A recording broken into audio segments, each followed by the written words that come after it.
Hey everybody, welcome back to another episode of Ruck Up Buttercup. We are at the end of month 2 of 2025, which is still blowing my mind that that's already end of the month. But today you have me, Ashley and Caila, joining us on the Ruck Up Buttercup team.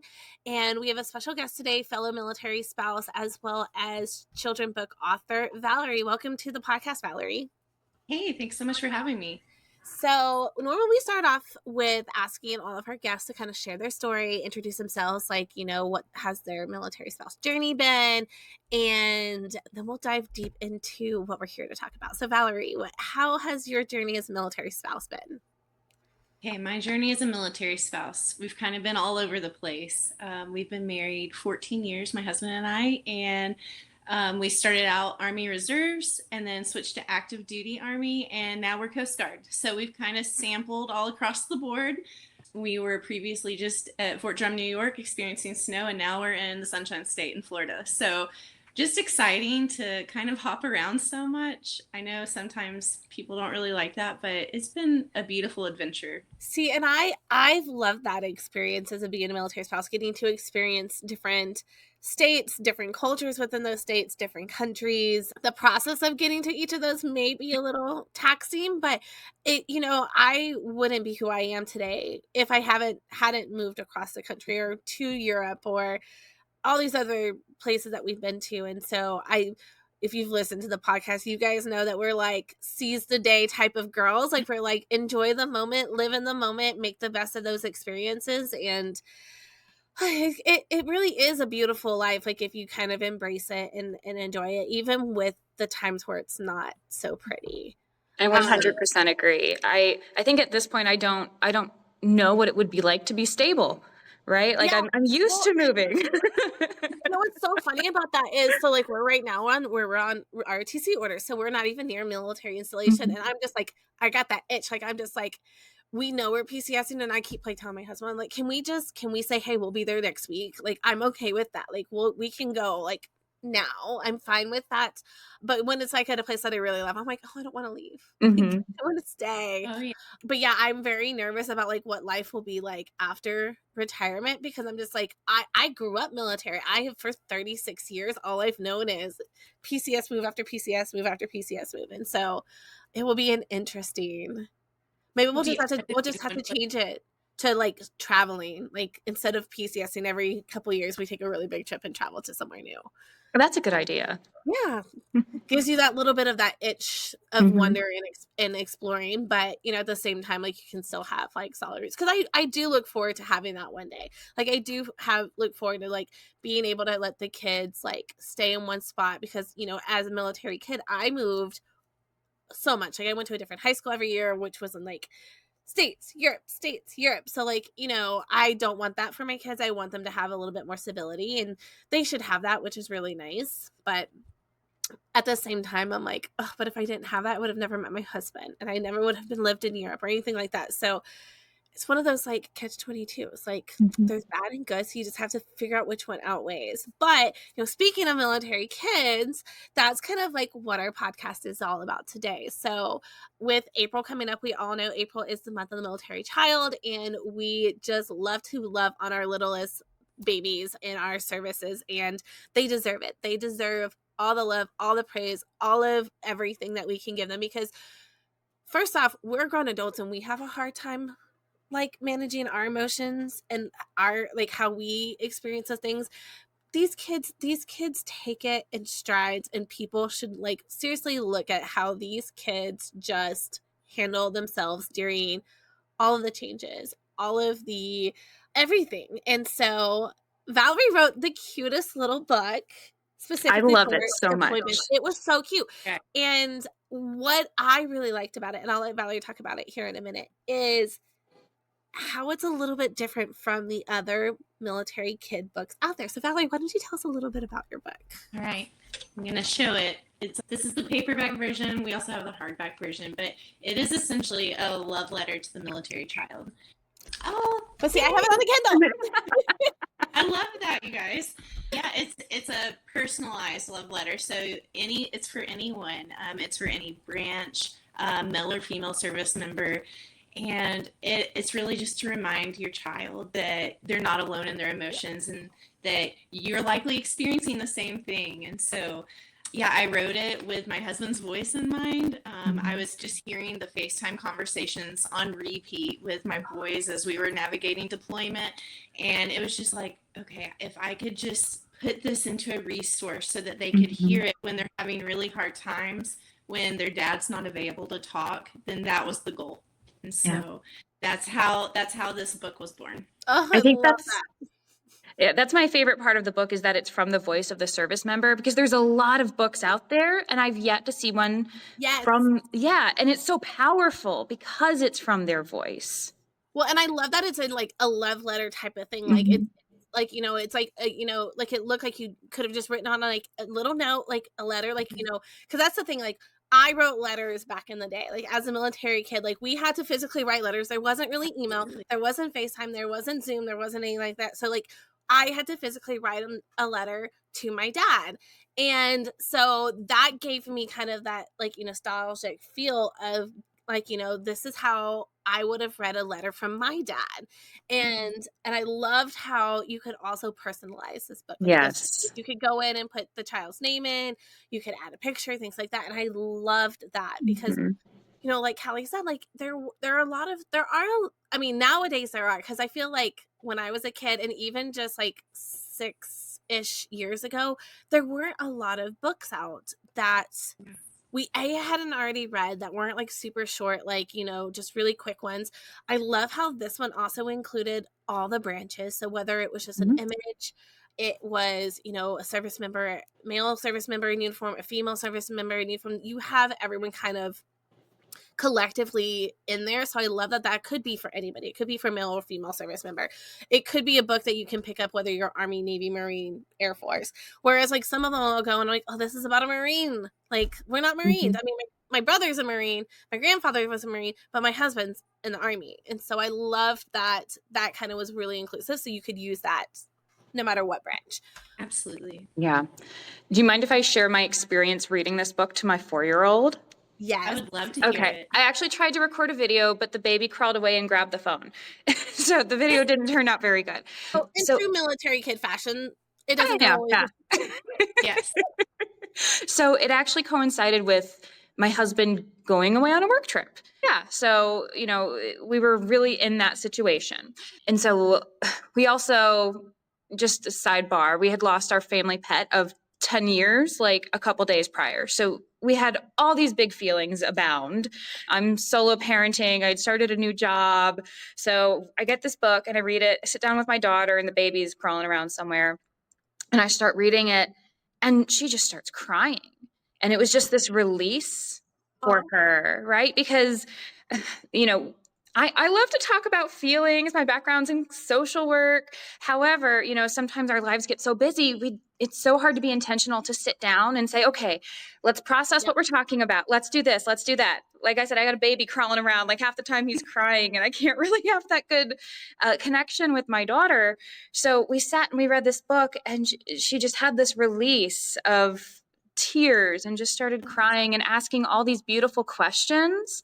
And it just gave her this opportunity to, instead of like putting it on the back burner, like, no, I'm going to play and I'm not going to encounter this. It really brought the feelings to the front so we could release them and talk about them, because, you know, that's what helps us cope. I mean, we have these great coping skills to help us get through big feelings in the moment. And also we need to go back and encounter what's causing those feelings in the first place. And that is why I just think this book is so powerful, because just the way it's written, you know, I think, you know, from a child's perspective, we have all these questions like, does my service member parent like not love me? Is that why they're going away? Right? Is this my fault? Are they thinking about me? And it just, like I was like trying not to cry as well. But yeah, so it was a beautiful, beautiful moment. And then when he came back, I made him read it to her. I love that. Thank you for sharing that with me. I mean, that really is why it was created in the first place. One of the things in the process of writing it, my oldest son, we were walking one day to the mailbox and he was like, why is it just my dad that's gone? And all of a sudden it was just like, he doesn't realize that there's so many out there that's going through the same thing, but in his, it was just him. Yeah. And I was like, I have to figure out a way to like help him through this. And and I love that there are yourself and other military spouses out there who are realizing that that is the case, because like I said, these weren't really around.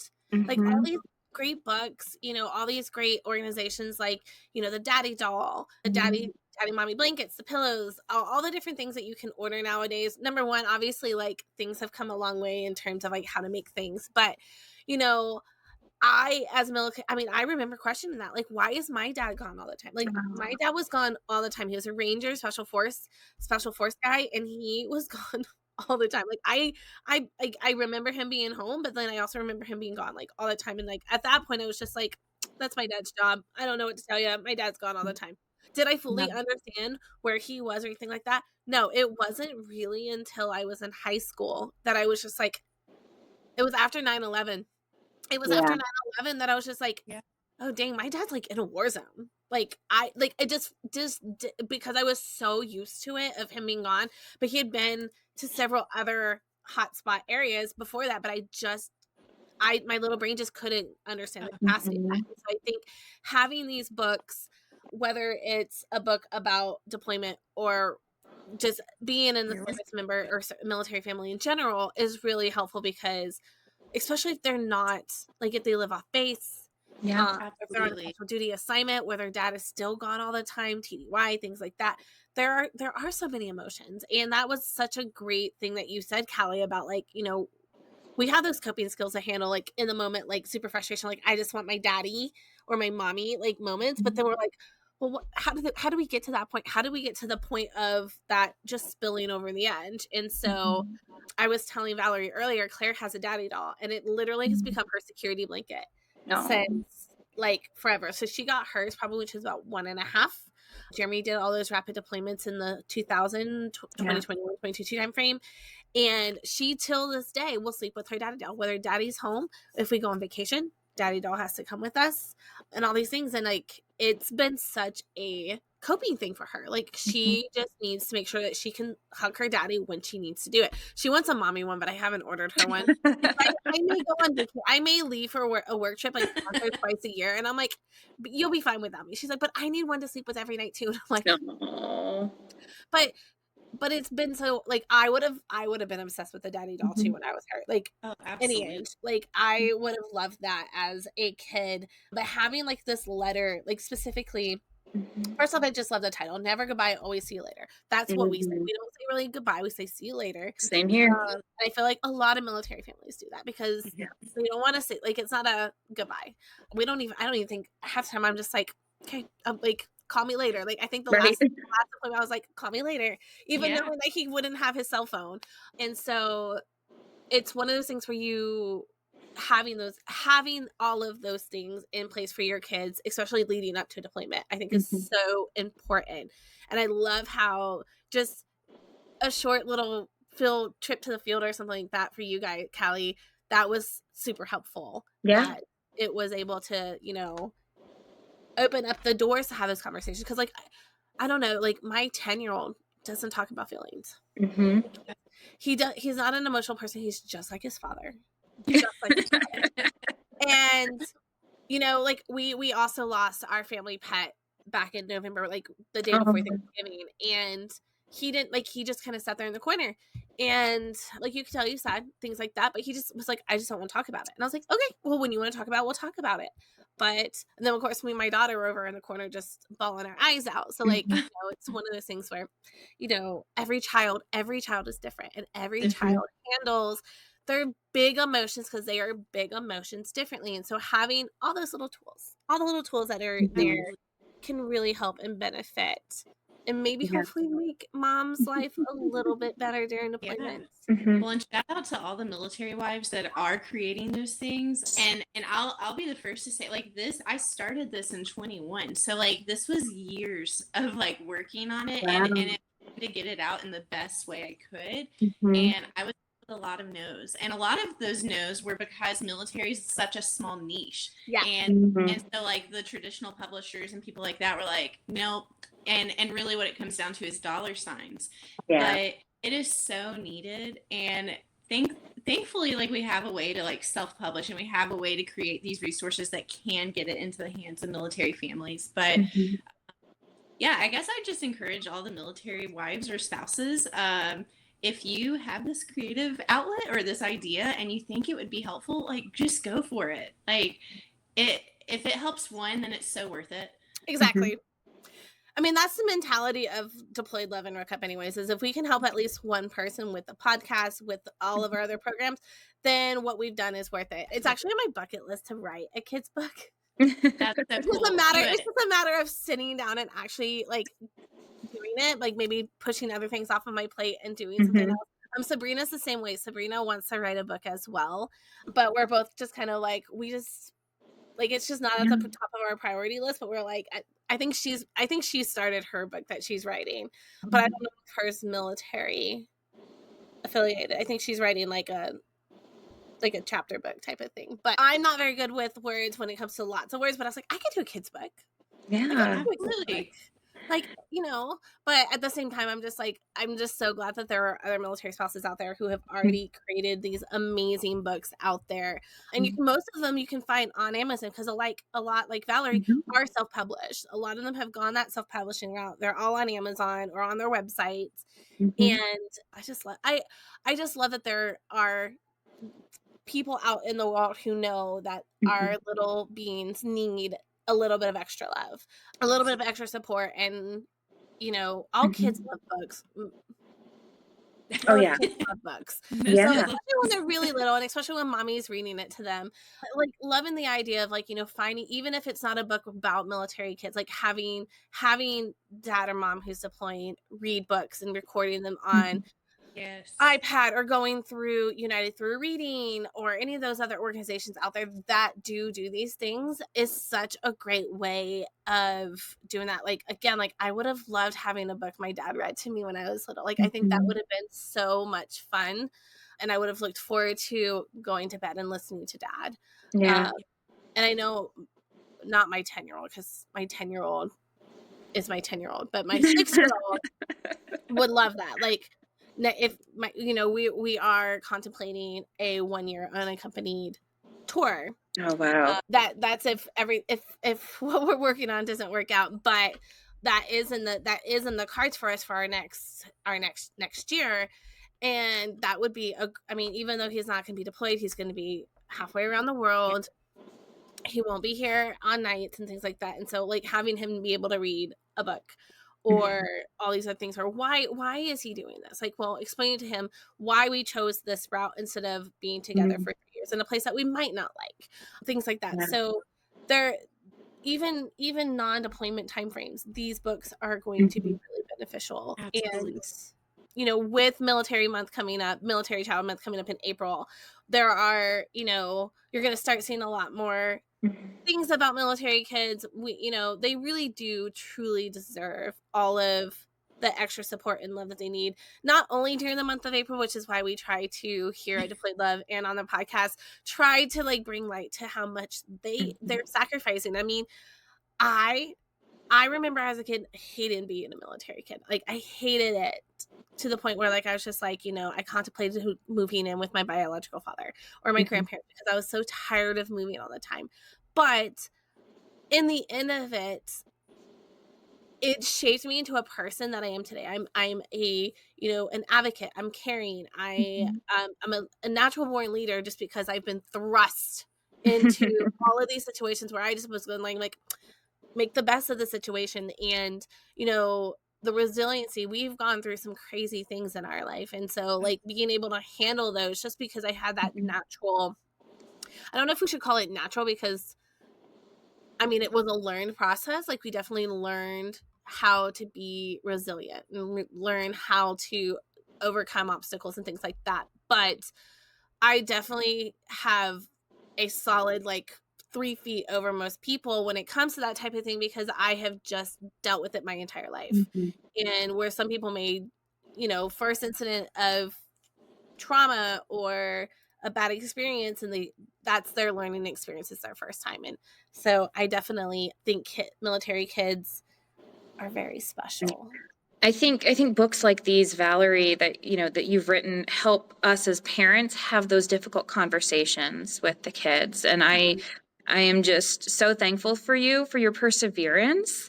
Gosh, because you started in 2021, you said, my gosh.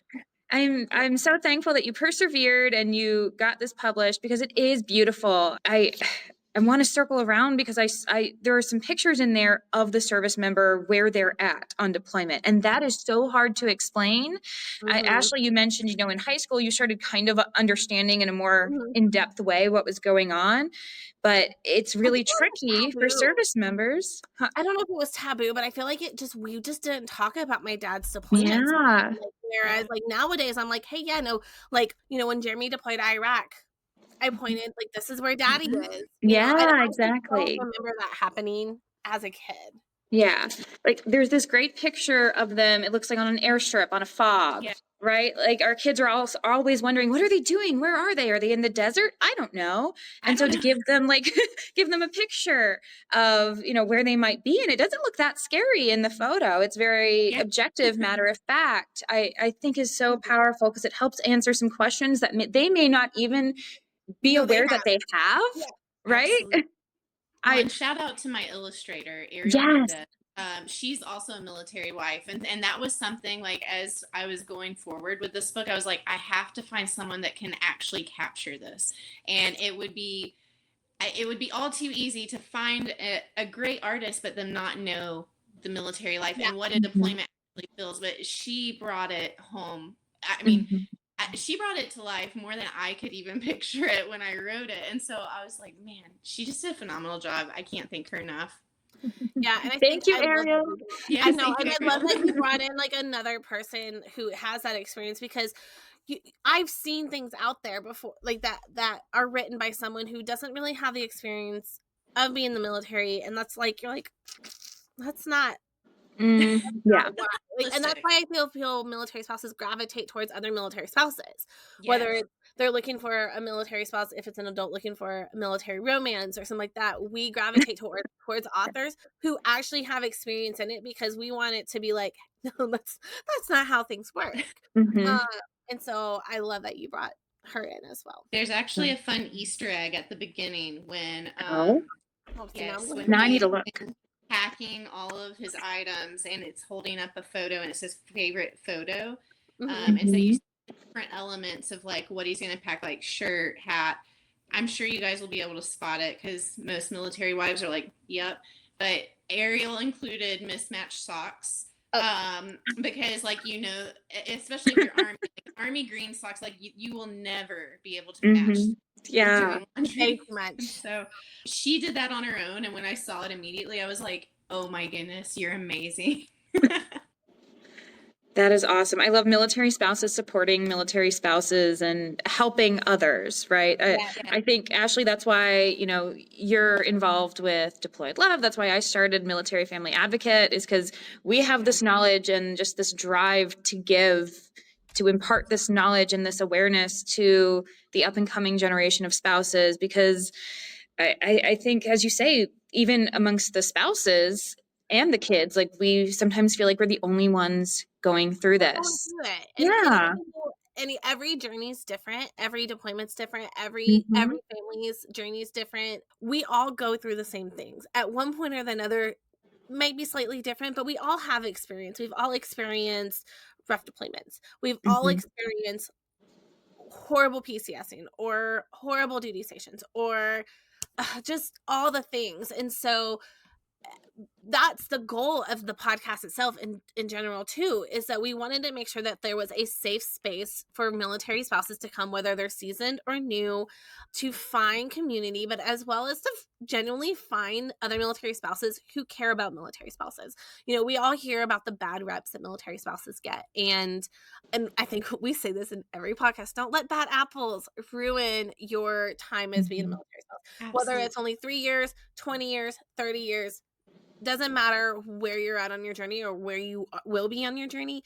There are spouses out there who genuinely want to make sure that your journey goes as smooth as possible. And if I can alleviate some stress and pain on one military spouse, just by sharing my story so that they know, like, oh, this is an option, of this is a resource I can reach out during this time frame, or whatever the case may be, then we've done our job. And that's all that we can hope, is that we can be here to provide that.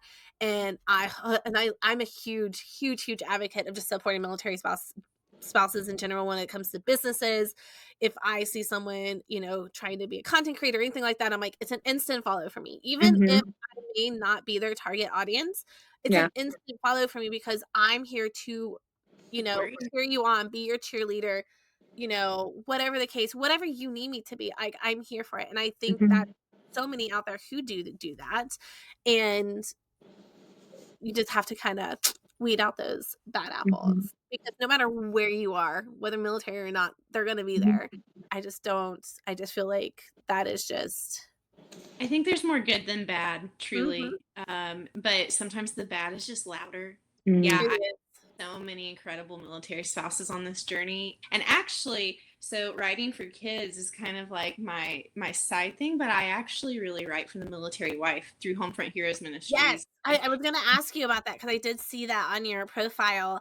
And I think it's funny. It's not funny. I think it's funny because, like, you're just like, I actually do this too. Because I feel like that's a lot of us military spouses. Like, we, especially those who are trying to, build a community and build support for the military spouses. We have our hands in little different projects, whether we're leading them or contributing to them. And those are the spouses you want to find. And those are the spouses you want to have in your corner, because I bet you that if something happens, we'll be the first there to be like, hey, this is what, and I'm like that kind of person, like, this is what worked for me. It might not work for you, but this is what worked for me. And then you can go, or here's all the information, and you can go do your own research. But Valerie, tell us a little bit about your other job, though, because I think that's so interesting that you also write on that side too. Well, it is interesting. It kind of all started around the same time during that season of deployment. And so I'm faith-based. I believe in God. And so in that, I really feel like God just opened the door for Homefront Heroes, and for me to just like walk on into that.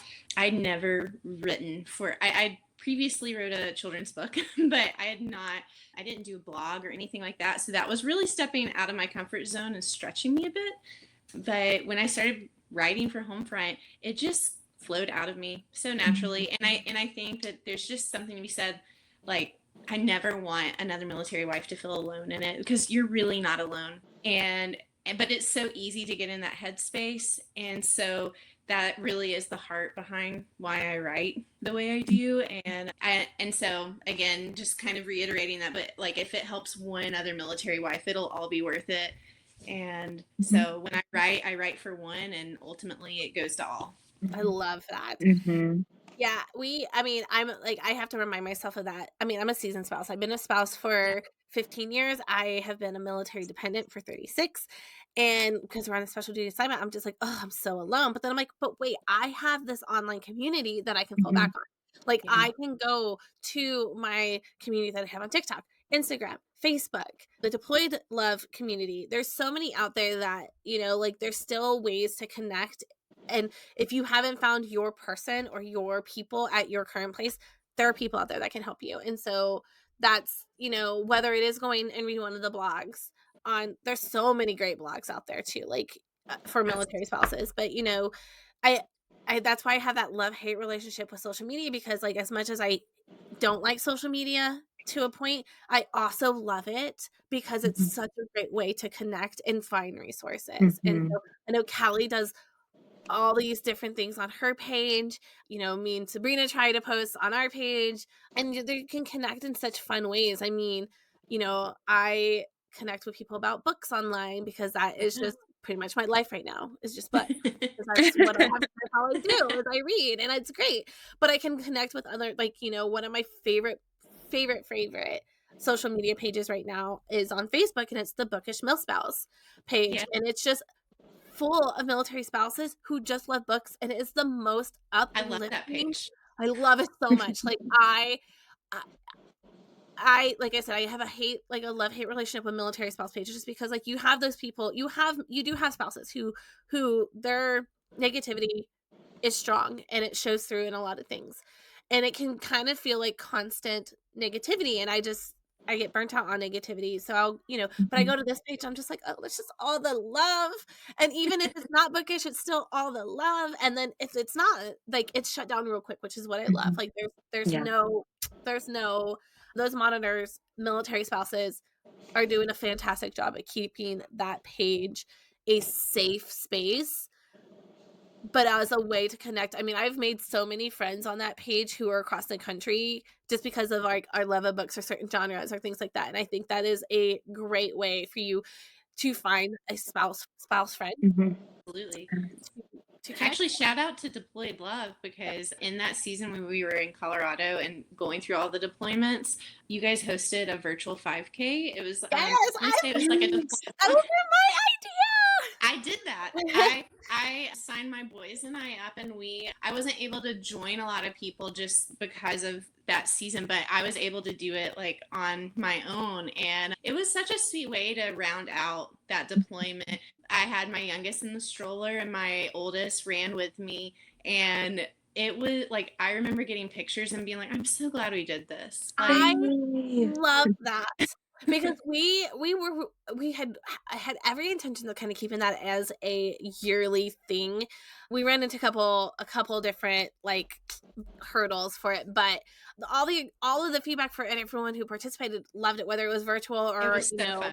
we had like a meetup at, well, I guess it's now Fort Bragg again, at Fort Bragg, and we did like we did like a color pop, like through colored powder at everyone as they rode by. So the kids were like, this is so much fun. But that's Deployed Love, is like, the whole point that we have it, even though we're small, we are mighty when it comes to, first off, the coordinators' love for the community. Like, all of our coordinators are so committed to providing support and love for the military communities, and then just the different programs that they do, and it's different at every installation. And so we're always looking for coordinators. Shameless plug here. Well, actually, Ashley, so I was going to tell you, is where I am stationed, someone on the spouses page was like, is there a local Deployed Love chapter? I was like, there isn't, but I can get you in touch with someone if you want to help start it. See, and that's the thing, like, we, right now our most active bases are Carson, Nellis Air Force Base, and Fort Moore. Those are our most active right now, just because we have coordinators there. Our Fort Liberty team is actually, Fort Bragg. See, and that one, it's going to be so hard to get back in. Fort Fayetteville, whatever they decide the name's going to be. I am looking for coordinators there. Our volunteer director is down at, that's where I'm hoping to go back, y'all. So just hopefully I'll have an update in like a month or so. But we have amazing spouses across the country who are putting in countless hours to make sure there's another safe space for military families to do stuff, whether that is a coffee meetup, play date, a bigger event like our holiday mini or Purple Up events in April. And so we're just there to provide that support that some spouses may not have, whether you don't have an active FRG or what I don't know the terms for the other, key spouse or whatever it may be in other branches. We're here to provide that or help you find who can help you, because we can't provide all the support, but that's why we have the podcast and why we connect with so many different resources, because that way we can know, like, hey, this family is struggling with this. Can you help them out? And we do all this networking so you guys don't have to. I love that. It's so needed.